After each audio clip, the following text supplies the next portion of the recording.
Yes. Okay, this meeting is open now, and I want us all to be aware that we are in fact all seven, but Pam, whose name tag is up between Paul and Jed, is on the little black box there. So she's listening, she's participating, and because she's here, we're going to have to do a roll call vote. So that's tonight's procedure. I see we're not heavily attended. I don't spy any member of the public here, so we don't have to have public coming to say anything. Tonight's agenda, we have two decisions so that the hearings have been closed. The discussion could still be open on one of them. I don't believe that it is. Does everyone agree that we close discussion on the matter of Joseph M. and Maria C. Santos? Yes. Then let us hear our motion. Who has it? Bob, are you willing to read it? Sure. Let me see, just make sure I have the right Yeah, one. and then after you've read it, Jeff is going to talk to us about it. Okay. Draft revised 12/21/21, December 21st, 12/21. Motion that the planning board votes to approve on the application of Joseph M. and Marcia C. Santos, applicant under Article 4, Definitive Plans, Chapter 305, Subdivision Regulations of the Town of Falmouth, a definitive subdivision plan for 187 Central Ave, Falmouth, Massachusetts, prepared by Cape and Islands Engineering, sheets V100, definitive subdivision plan dated June 10th, 2021, version 101, or V101, topography and erosion and sediment control plan dated June 10th, 2021, and C210, plant and profile dated June 1st, 2021, and C500, details dated June 10th, 2021, all with the last revision date of December 1st, 2021. The board's vote follows consideration of the applicant's engineer's response. 5, resubmitted in drainage narrative, a list of possible waivers, letter, drainage calculations dated November 30th, 2021, reviews and recommendations of the engineering division, and other correspondences and comments. Findings. The applicant applied to the planning board to divide a 6.23 acre parcel, including 5.47 acres of upland, into 4 lots in accordance with Article 4, Section 30511. Definitive plan. The parcel is located on the west side of Central Avenue and is bounded to the north by land of Tilex Realty Trust and by land owned by the town of Falmouth, held for conservation purposes.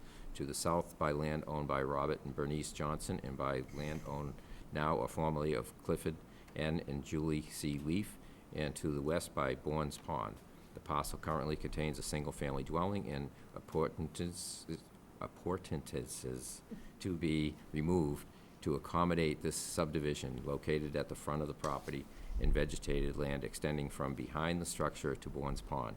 The parcel is located in the Agricultural B, AGB zoning district and in the Coastal Pond, Bourne's Pond overlay district. The applicant's plan, revision number 6, revision date December 1st, 2021, shows 4 lots ranging in size from 49,061 square feet to 69,572 square feet, fronting on a 495 linear foot roadway, ending with a cul-de-sac and an access easement per land court decision as recorded in Barnstable County Registry of Deeds, Book 26537, page 94, portions of which easements are shown on Lot 4 on the proposed subdivision road, Betts Way, and along the northerly boundary of Lot 1. The easement is for the benefits of the Johnson and Pena properties on the south for purposes of access to Bourne's Pond. The easement may be the subject of additional clarification by agreement between Santos, Johnson, and Pena. Waivers. Section 305.11C3 and 305.12D, general, to waive the traverse tables for the perimeter survey submittal requirement. Section 305.24A6, streets, to waive the 300-foot street offset requirement as 240 feet has been provided from Soares Lane. Section 305-24B1D, streets, to waive the 100-foot reverse curve tangent requirement as 32 feet has been provided. Section 305-24B6, streets, to waive the maximum grade at intersections requirement of no more than 2% for the first 100 feet, as 62 feet has been provided. Section 305-24C, street cross-section, shoulder and pavement width, to waive the requirement to conform to the town's typical roadway cross-sections and allow 5-foot shoulders and overall pavement width of 20 feet. Section 305-40B, trees, to waive the requirement to provide street trees on both sides of the right-of-way at intervals not exceeding 40 feet, and keep 10 feet from the street layout, as the existing wooded areas will be preserved in lieu of adding street trees. Conditions. The plan shall be constructed as approved. Any changes shall be reviewed by the planning board to determine if a modification of the decision is necessary. Pursuant to Section 240, 183B of the zoning bylaw, no permit for occupancy of new construction shall be issued until the planning board is satisfied that the conditions of this approval have been met. 2, a suitable road covenant or bond shall be delivered to the board within 6 months of this decision, or the board may take action to rescind this approval. 3, denitrification of the septic system shall be required, subject to approval by the Board of Health. Said septic system shall have certification from Massachusetts Department of Environmental Protection, Mass DEP, for general, provisional, or pilot use for nitrogen reduction, and be listed in the most current Mass DEP list of innovative and alternative subsurface sewage disposal technologies approved for use in Massachusetts. 4, all drainage design and calculations shall meet the town's requirements set forth in Section 240-112 and Section 305-24 as determined by the Town Engineering Division prior to the board's endorsement of the plan. Any modifications to the plan and profile shall be approved by the Town Engineering Division. 5, the project shall comply with the town's soil erosion and sediment control standard conditions, document which can be found on the Engineering Division's page of the town's website. 6, the applicant shall obtain an approved driveway permit or street opening permit and post any required bond with the Engineering Division prior to start of construction.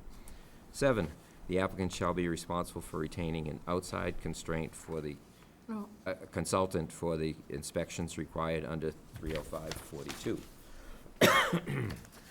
8, the board's approval of this subdivision plan does not constitute and should not be deemed as or construed as an approval of any activity which may interfere with or violate rights of other parties. Any appeal from this decision of the planning board can be made only to the court and must be made pursuant to Section 17, Chapter 40A, GL, as amended, and must be filed within 20 days after the date of filing of this decision with the town clerk. And that's a second? It's been seconded. Any discussion? And before that discussion among board members, Jed, could you please comment on this? Sure.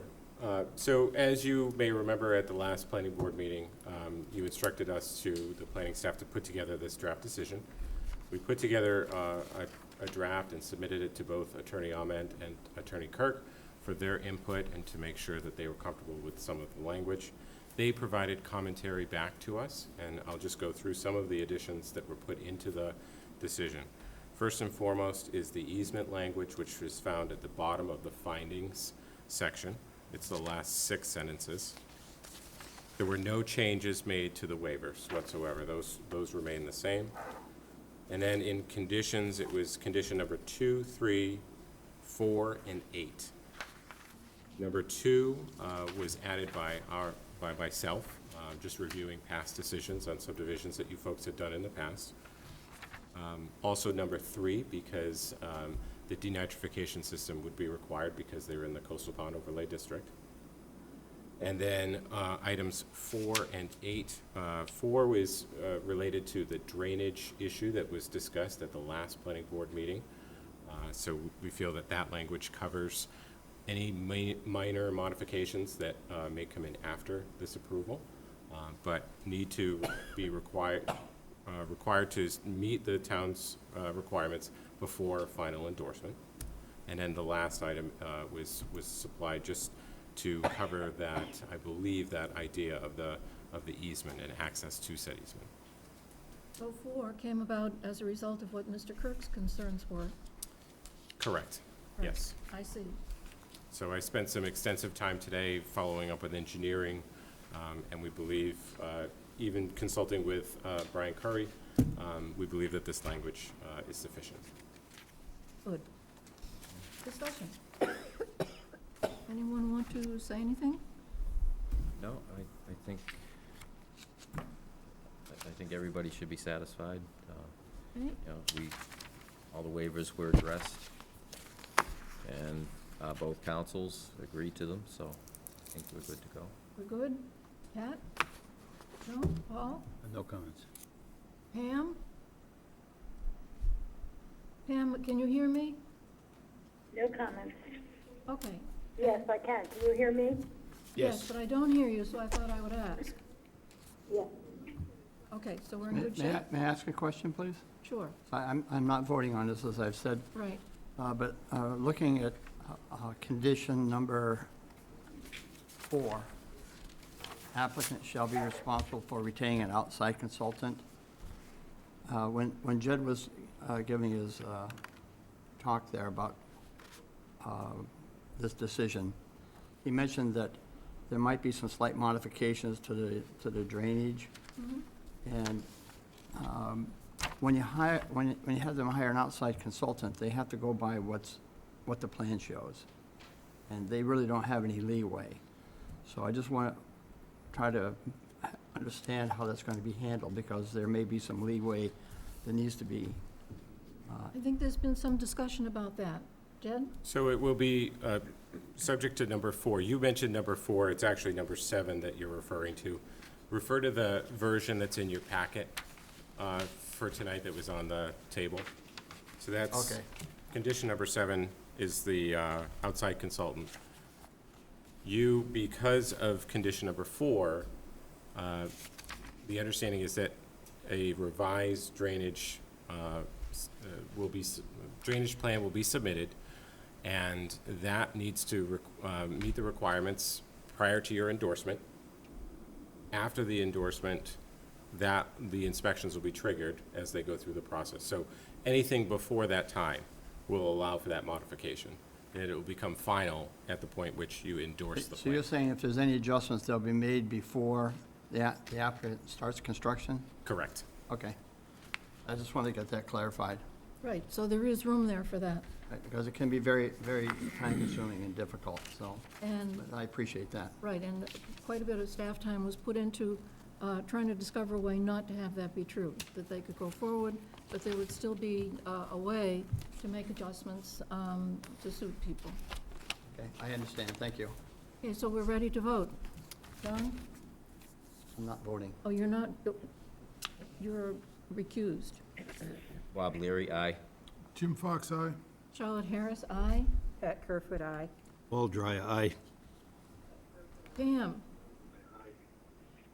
Pam Harding Barrett, aye. Thank you.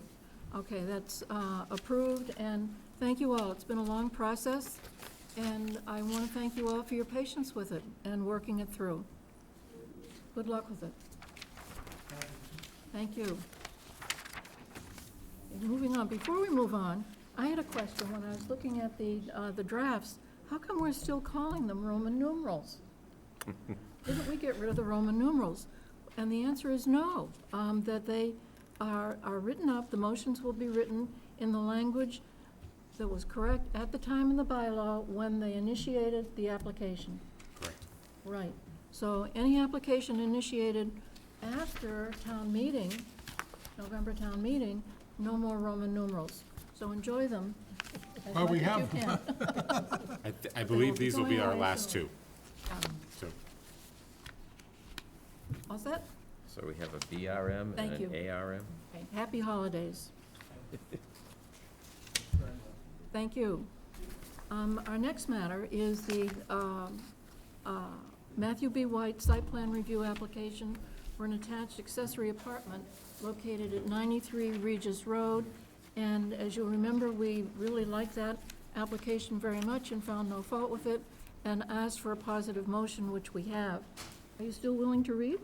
Yeah, do we Need to read all the conditions, though, because that's I think they're the standard conditions. a standard Let's condition. waive the conditions. Yeah. Right, waive reading the conditions. Waive reading Yeah. the conditions, yeah. Right, thank We you. don't want to waive the conditions. Waive reading the conditions. Right, you meant that. So, okay, draft, December 21st, 2021. Motion that the planning board votes to approve the application of Matthew B. White for the construction of a new four-bedroom residential home with an attached accessory dwelling unit located over the new garage at 93 Regis Road under Article 39, site plan review of the zoning bylaw for a plan entitled Plot Plan of Land Prepared for Matthew White showing proposed driveway entry and grading erosion control. Scale 1 inch equals 20 feet, dated November 28th, 2021, along with the site and septic plan entitled Site and Sewage Septic. Oh, geez. Oh, Site and sewage plan prepared for Matthew White, proposed four-bedroom dwelling, scale 1 inch equals 20 feet, dated October 21st, 2021, along with architectural drawings entitled Custom Home Design, White Residence, 93 Regis Road, Falmouth, Mass., sheets A1 through A3, S1 through S3, and D1, prepared by Designs by SPB, dated September 15th, 2021, scale 1/4 inch equals 1 foot, with the following findings. The applicant, Matthew B. White, seeks to construct a 2,465 square foot dwelling with a 724 square foot, one-bedroom attached accessory dwelling unit above the new garage on the currently undeveloped .46 acre lot located on 93 Regis Road. The parcel, containing 20,000 square feet, is located in the Agricultural AGA zoning district, the Coastal Pond Wacoit Bay Overlay District, and in the Wildlife Corridor Foraging Area 2 Overlay District. The currently undeveloped parcel was created through a definitive subdivision plan filed with the Planning Board in November 1972 and endorsed in January 1973. At that time, the current zoning for the parcel was Agricultural B with a minimum lot size of 20,000 square feet and a minimum frontage of 100 square feet. As noted, the parcel is 20,000 square feet and has 145 feet of frontage along Regis Road. Therefore, there are no dimensional issues related to the site plan approval with this proposal. As proposed, the 724 square foot accessory dwelling unit is 29.4% of the total finished floor area of the principal structure, satisfying the requirements set forth in Section 240-38I-3E. The Planning Board's review does not include building code review, and the Board defers to the Building Commission as to issues related to building code and zoning. The Planning Board finds that the information provided by the applicant conforms to all the requirements and findings pursuant to Section 240-380I of the zoning bylaw. The Planning Board considered the submitted referrals in the applicant's response in this matter, and the Board will condition its decision accordingly. The conditions are set forth in the bylaw, and we have decided to waive reading them. Is that true? that is true. They're all our standard conditions. Is there any discussion? Anyone wish to comment? Okay, let's vote. John? Aye.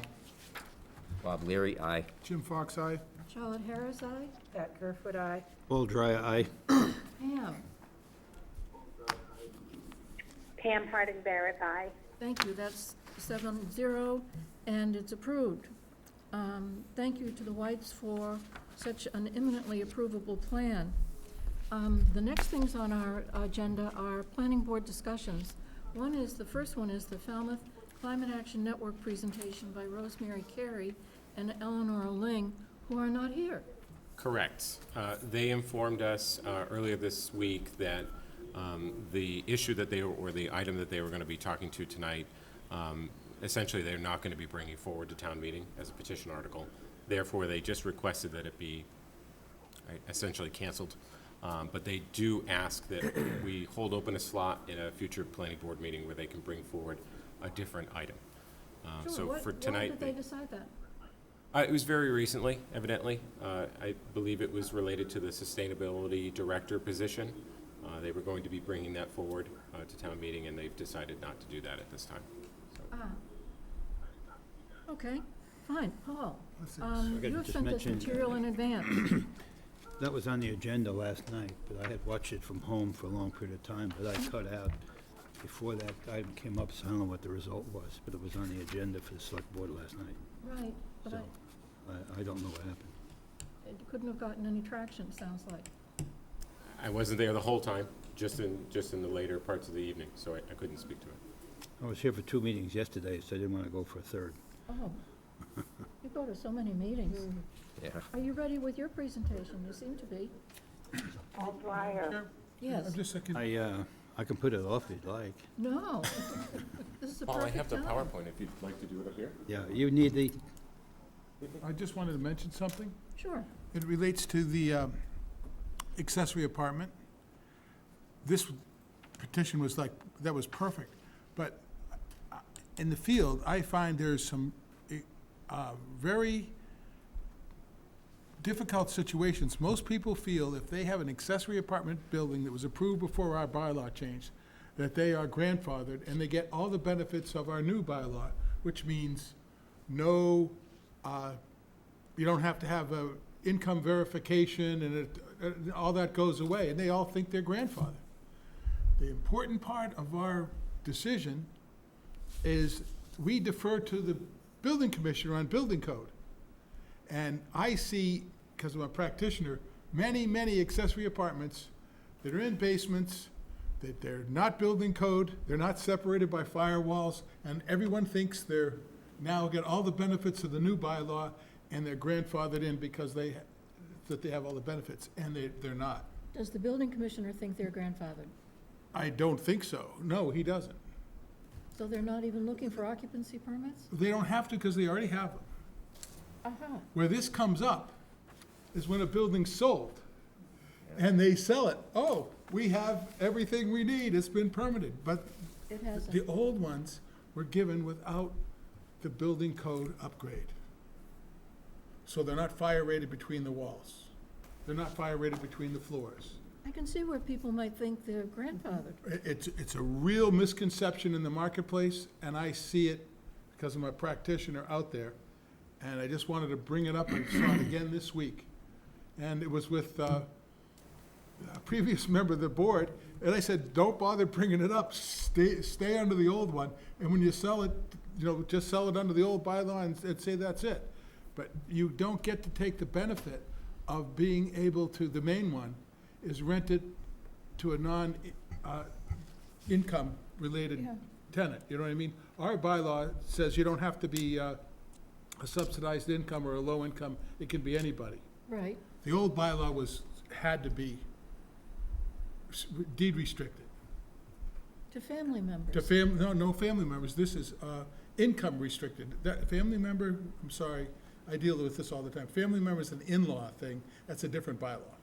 Sorry. Sorry. This is for a bylaw, an accessible apartment you rent to a stranger, but they have to qualify income ways. Oh, And everyone thinks that's gone away because we've written this new bylaw, and it hasn't. The only way you can get the new bylaw is go through the building code review. And that's a nightmare for some properties because it requires a 2-hour rating between sidewalls and ceilings and it's expensive. and it's a But lot then- of dough. And But this would only surface when a when building sells. the new owner would be surprised. Right. But one of the reasons we rewrote the accessory bylaw was so that when people had this, we wanted to get rid of the deed restriction Yeah. that it had to be affordable, because we felt that was an impediment to people doing this. So that's why we eliminated that in the new law. Do you see now that many states are passing accessory dwelling unit Yeah. laws that affect all the property in their state? Yes, they Yeah. do. And that Massachusetts is considering doing that. And one thing we could do, Jim, to address the situation you described, is you could write an article for the Enterprise. It could be an education opportunity, or one of us could, or we could assign it, or I could get it ghostwritten, no problem. But it's a building code issue is really what Or- it comes down to. we could wait for the state to do something. This, Because, in effect, we've got low-income housing out there. Many people, I would think, also believe they're still held by the old rule. it could be. If your permit was approved under the old rules, it was by the zoning, the ZBA. And if they have a permit by the ZBA, that's the old rule. Right. The only way to get the new rule is by the planning board. And the only difference between the two big differences, one is the income level is not restricted, and the big difference is, we made sure that they were safe according to updated building codes, and that is the issue. Well, this dog is sleeping. I know, I keep kicking it every time I sell a building, because I think I'm the only one that knows this issue, and I've dealt with it twice this year. Well, you won't win a popularity contest. No, I bringing it don't. up. John, did you want to comment on this? I built one of these deed-restricted apartments in an existing home.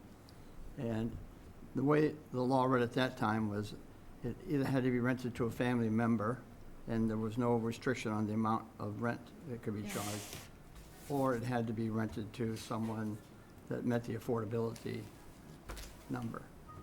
But you had to have a deed restriction on your property.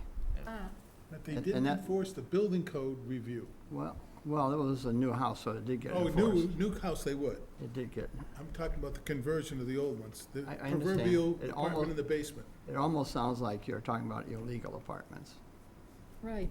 to a large degree. That's what it sounds like. But these ones show on the town map as being affordable. They are approved by the So ZBA. they're deed restricted. Yeah. Yes. Okay. So anyways, it's out there. Well, is this something the board wants to take on? Are we called upon to do that? Well, there really isn't I much don't we want to can take it do. on, but I keep bumping into it. Sooner or later, it's gonna show up. I think a lot of things are going to show up at the point that the state decides, if they decide to pass it. And it is getting popular in those blue states that are concerned about housing for everybody. So it might be soon. But the state will never override the building code things that I'm talking about. That's not. They'll raise the issue. I think it's gonna be one of those things, just like septic systems, you know, selling the house triggers a new septic Right. system. and- Gotta and- pass and- code, yeah. Yeah, So I if they're think- doing a renovation of the house, Yeah. then that's gonna trigger something. Yeah, Right. so I think that's what's gonna take care of this. I don't think it's anything that we need to get into. No, we kind of glossed over Yeah. it, and I just see it every day. I thought I'd just bring No, it up. It's true, it's out there, but it's good that it comes up when you get new owners, and it's also good not to disturb the current owners. You know, they have their own understanding of things, it seems to be okay, It's right, neighbors aren't complaining, and, everything's good. right, But the problem is, they think they now go by the new bylaw instead of the old bylaw, and they don't. no accounting So for they're fox. thinking that there's no deed restriction. Right, Yes, Okay, so that's the problem. that is the problem. Okay, right. The only way the deed restriction goes away is if you bring it up the code. Thank you for bringing that to our It's a attention. little fine point, but I deal with it all the time. Well, as long as we're going into issues that haven't come before us really, but crop up, I took up an interest briefly in all of the bed and breakfasts that are popping up, that are eating up our rental housing. And some communities are trying to do something about it, other communities are worried about You it. mean bed and breakfast or A, B, and B? No, they, Short-term rental, I believe. they're short-term Airbnb. rentals. I couldn't Airbnb. remember the right way you're Okay. supposed to say that without naming the company, short-term rentals. Strike me as a problem, and maybe a problem we should think about. So I started asking around about it, and apparently it is not that much of a problem. I went to talk to the building commissioner. Does he hear about this at all? Has it become any kind of an issue that he knows of? No, it hasn't. So we can just say, all right, it's not an issue, we don't need to make it an issue. Might be, but it isn't now. Paul, do you want to do your presentation? Sure. Paul, do you want to go up to the podium? The presentation's up, or I can advance the slides if you want. Oh, if you don't mind, yeah.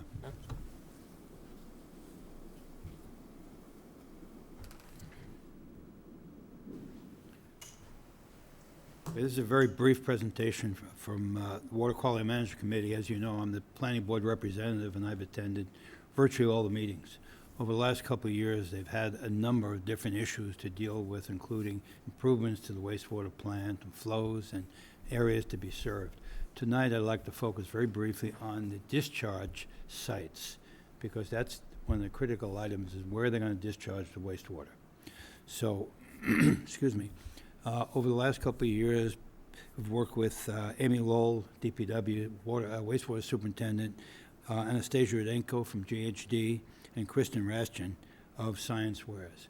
But it was chaired by Eric Turkington, and a lot of the information here comes from his presentation 2 nights ago, excuse me, recently to the select board. So basically, there's a couple of planning flows here, Great Pond Watershed, next one is Seacoast Shores, and an additional flow 3 required by DEP. Next one, please. Now, here are the sites here that are being considered. The open sand beds 14 and 15 near the wastewater plant, the Allen parcel in East Falmouth, and the Augusta parcel above Falmouth Lumber off 28. And then there's a possibility of 2 ocean outfalls, one in Buzzards Bay and one in Vineyard Sound. Next one.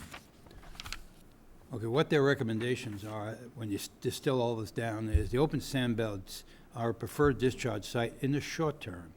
They're close to the plant, have a capacity of 500,000 gallons, and cost about $1.4 million in the short term. The Allen parcel is also close, has a capacity of 1.6 million and a cost of $29 million. The Augusta parcel is a similar distance, capacity of 1 million gallons and a cost of $27 million. Next action is to consider excuse me, Outfall Oceans, Buzzards Bay, or Vineyard Sound for long-term wastewater discharge. And I emphasize long-term. Unlimited discharge, and the cost at this time is unknown. So what the committee did, they made a recommendation to the select board for $98,000 from the Air Force Center of Engineering Excellence Mitigation Funds for the hydrodynamic modeling of these alternatives.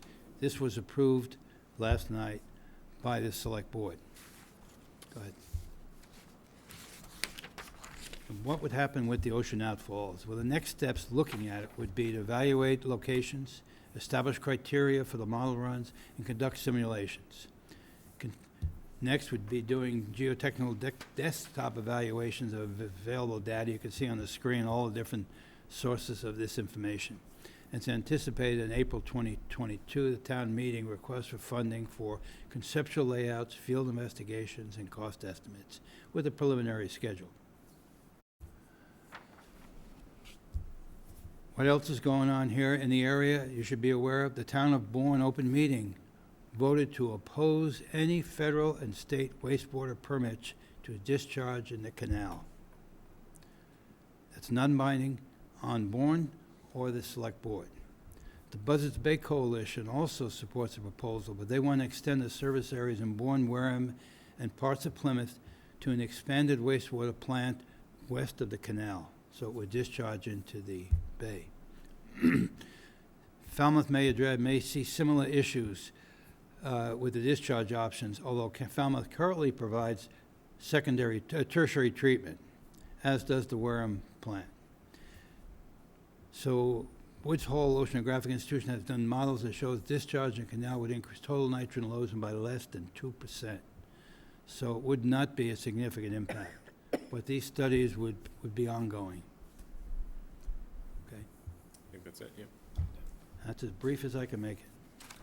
You rushed right through, Jim. Well, I believe that the Buzzards Bay Coalition is in support of the outfall, and the non-binding is against it. So I just want to make that clear.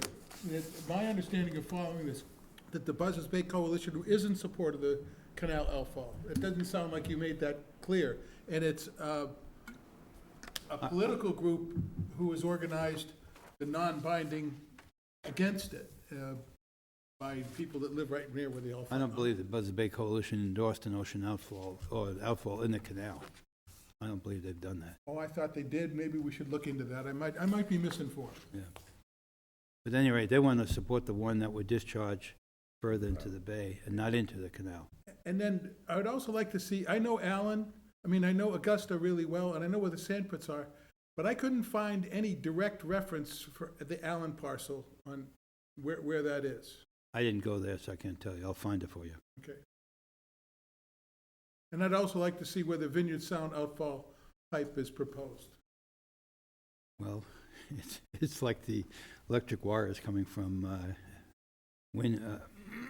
Cape Wind. There was lengthy discussion of that last night and a lot of opposition to it at the select board meeting. People were suggesting, for example, once you go into New Bedford, or someplace where they have the infrastructure, like in, what's the name of the point? Brayton Point, right? Brayton Point, yeah. In Fall River. You know, We have a so coal-fired plant right there, yeah. but a big thing that came up is they're apparently now doubling the capacity of Mayflower Wind. So there's some concern about what that impact would be on the proposed alternatives. When they have is going up, I think it comes in, I don't remember right now, but it eventually gets into Route 28, goes up 28 near the hospital lights. Pat? Something else that I'd like to bring up, that years ago, when the town bought the Augusta property, the reason it was bought was for sewage treatment. And Discharge, yeah. No, it was But treatment plant. treatment, it was Okay. proposed to be. It was decentralized treatment Yep. plants. The thought process back then is not to have a big sewer Right. treatment plant, to have a lot of, like North Falmouth, all these local ones. Mhm. And they changed their whole strategy and Well, went back to a centralized The plant. way that they described it is that everything would be underground. Right, And wouldn't so even see it. you would not see it. You could have playing fields and other things on top of the ground. That's the way it was bought. But then nothing's happened in regard to that. Well, So, the idea didn't die, it just hasn't been acted on. Interestingly enough, a neighbor of mine gave me an old clipping from the Falmouth Enterprise 50 years ago, where they discussed all these outfall sites. I'm sorry I didn't bring it. It was falling apart, so I had copies made on 11 by 17. And Eric used it for the select board, but I have a copy I should have brought tonight, and I neglected to. But it shows the different outfall locations, different discharge sites, 50 years ago. Well, there was also, wasn't right off Nobsca Point, they had an outfall pipe there. mhm. That's where the sewer originally went. It just But went, it was turned down by town meeting, as I no, but understand. but it was there. Was there? It was there for a long time. A really old Was it one. removed? Yes, and it was now pumped all the way uphill, Yeah. like a 200 That was feet. explained by Mr. Yeah, Waterbury. yeah, it's way up. They went from the lowest part to the highest part of town and pumped it up into West Falmouth. Well, the advantage now is if you do have an ocean outflow, you don't have to pump. Right, it's downhill. So Paul, since Mr. Waterbury's presentation and knowing you were coming, I've tried to read up on this, so I'm not quite so ignorant, but I'm still pretty ignorant. And all of this comes up in the context of expanding Falmouth's discharge capacity. Is there a goal to what size expansion would be good for us? Well, there is we talked about it last time with the expansion to the plant, and I don't remember the numbers right now, but once you reach, I think is it 80%? 80% Well, of neutral the, bylaw, 80%. 80%, you have to We're then close. submit a report to the state on how you're going to provide additional treatment. And if you're a property owner, you have to get a permit from the selectmen. I got the first 4 that they granted. So it's already becoming, It is a rule that if you are doing a change of use on the sewer, you're on the sewer now, you have to apply to the sewer board, which is technically now the selectmen, for approval under the flow neutral bylaw. They have to approve your use yeah, on an increased sewer capacity that you'll be creating. so it's being very closely monitored. It's being very closely monitored, and they have guidance to give flexibility for housing projects, which is good. This is what we need. So, for instance, Davis Straits, they could say, we're going to take that into consideration. Yes, we got our last 20%, we're going to give it to Davis Straits. If you were going to do something that wasn't a housing project, they could say, no, we don't have the capacity for you to increase the sewer. So it's up to the selectmen. The John? selectmen do it, yeah? I have a couple of questions. I saw, I want to say zone 14 and 15, I'm using the wrong term, but 14 and 15. Those are already built. Are they in use? Yes, they are. They would expand those. They're up near the wastewater plant. And I believe those are the ones, if you go into Tech Park, you see the big areas there. It's a big area for discharge there as well. And in the talk, there was mention of tertiary treatment. Are other towns, I don't know what that means. I know there's different levels of treatment. Do you know what the difference is? Like, if you're unborn, do they not have tertiary treatment, or? Well, my understanding, the Bourne Treatment Plant does have tertiary treatment. And what exactly does that mean? Do you know? It's advanced removal of pathogens, and it's disinfectants, It's either the third ozone level. or chlorination and ozone. It's a pretty advanced. expensive advanced treatment. So At after this point, it's, isn't that the sort of like the gold standard?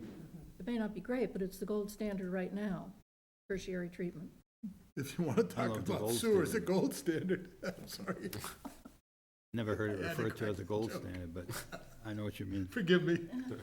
I think But once, it's what we Yes, should have. the most advanced. once Right. upon So- a time, I think they But showed somebody with a glass of water for tertiary treatment. Now, I wouldn't do that. so after it's treated currently, it's put into these fields, like say 14 and 15, and then it filters into the Groundwater. groundwater and goes out into the ocean now? Is that Yes, what? Eventually. that's correct. Okay. Thank you. So it actually has additional treatment through the sand beds as it goes through the sound as well. So it's pretty clean when it gets to the coast. The problem is all these discharge areas, for example, Augusta parcel and particularly in Allen parcel, all drain to the upper reaches of our estuaries on the South Shore. Why were these three planning flow areas chosen? Because they're densely built? Which ones? Well, I'm just going slide by slide. In your very first slide, Total, the service areas, Those total are nitrogen, the intended ponds service areas in the where future. all the ponds are polluted, those are the highest, these are the worst, those are the worst. the worst situations. So Yes, that the- you're trying to find a solution for those. And is a choice going to be made among these? What do you think the choice should be? You've What do you mean? attended all the meetings. You must have formed an opinion. Well, these are the areas that are intended to sewer first. Little Pond, for example, very small lots, really didn't have much choice. So they put the sewer systems in, everyone was required to connect. They're doing monitoring now, before, during, and after, and there is a reduction in nitrogen in the short term so far, so it has been working. Too short a period of time, they'll continue to take samples, I think Huey's doing that. And they'll have more results and show that it is really being effective in that pond. So it is a very positive thing. If you recall, the original thing, the state told this Falmouth to put in sewer systems everywhere for $600 million. So the select board set up this water quality management committee to look at alternatives. And they're looking at non-traditional alternatives. Also, yesterday at the water quality meeting, they talked about the results of the Eel Pond selfish survey. And there's some really good results there as well. They've taken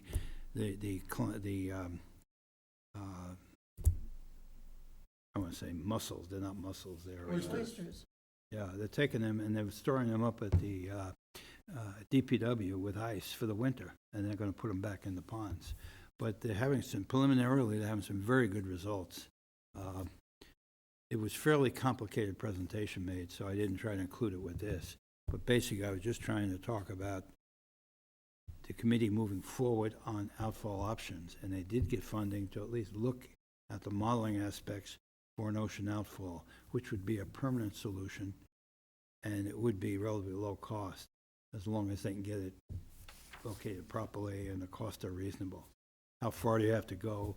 You know, if you're going west, you've got the moraine they'd have to go through, so it would be a difficult construction. If you go to the south coast, you have some shoaling out there, so you don't have the currents you do in Woods Hole. So it depends on where it would be, and that's why they do the study. So Select Board approved that last night. So that'll be moving forward, and they hope to do something. They hope to have something by, How far out does an outfall pipe go? depends on the flow. Depends on the flow. What's the range? Well, if it was going out of Woods Hole, it wouldn't have to go very far, would it? I That's don't pretty, know how far. that's it very would have to deep, go. it's very current, the 2.5 current's miles there. across the other side, it gets there pretty quickly. Yeah. I would think if you put it off Woods Hole, you're going to shoot it into the islands. Why would you do that? The current chugs this way and this way. It doesn't go that way. It goes 4.5 miles one way, and then 6 hours later, it goes 4.5 miles an hour the other way. Plus, Well, it's that already, it's dispersion. already treated, it's, Yeah. it's Yeah. not raw sewage, it's treated. That's really the question, is whether the effluent, not affluent. Effluent is, the quality of it is, it's really has very little problems with it. Most of it's already been taken out. But isn't one of the largest issues of it the waste of water in that particular solution? As I Yes, understand. well, the problem is, and I actually know this from Pat and I, when we, 10 years ago, and probably Bob, got a plan of how we're gonna do it. The original thought was we had to take the water and inject it back into the ground from the same areas where it came from, so it's going into the exact same watershed. So, and the Allen property actually runs into Green Pond. And, so that would be doing that, would take it out of Green Pond and put it back at the end, so you have to cycle it through that way. When you do an outfall pipe, You lose the water. the water goes away. We're a sole source aquifer. And then we get Right. lower and lower and lower in water, we dry out, that's a big issue. That's a huge issue. So how is your group looking at that issue? Well, I don't know how they're gonna deal with that issue. I will tell you, I had a project years ago in Florida, and it was secondary treatment, having an ocean outfall. And it was difficult because there were 3 regimes. At low tide level, it could go by gravity. At normal tide, it needed some pumping to get out. At high tide, it had to have some high head pumps to pump it out. So 3 regimes had to be there, and that was a lot more expensive to do that route. But this is very flat terrain in Florida, it's Fort Lauderdale, and that's working very, very well. Do But you that's remember much how- more complicated. You remember how far out into the ocean? That's what the modeling will do. No, in Florida, do you remember how far out it went? I don't remember, it was quite a few years ago. New I have a Jersey has write-up an- on it I can show you somewhere, but Just it worked out curious. very well. Okay. New Jersey has an interesting report on their website about this, and it names they have a couple of dozen outfall pipes, maybe it's not that many, dozen and a half. And they name for each one how far out they go. The one that's longest is just a little over a mile. Most of them are well short of that. Some of them are only a few hundred feet. I was very surprised by how short they are.